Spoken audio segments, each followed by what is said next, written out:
And here we are, it's September 7th, 2011, just about 4:30 p.m., 67 degrees.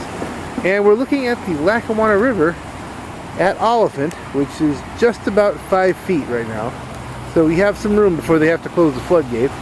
We don't have tons, but we have some room before they have to close the floodgates. As you can see, flood stage is right up there around 10. So, and of course we have Tropical Storm Lee to thank for all this, and apparently we're going to be getting some more of that moisture later on. So we'll have to keep an eye on things and see how the river holds out.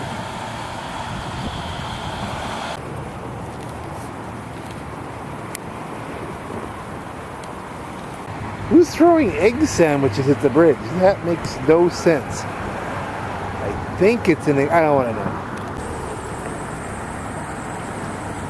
Not raining currently, but it's supposed to be coming.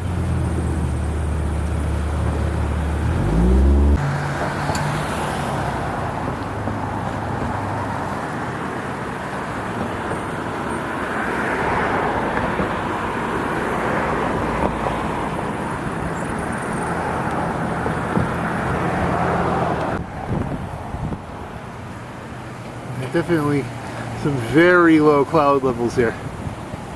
That's oof.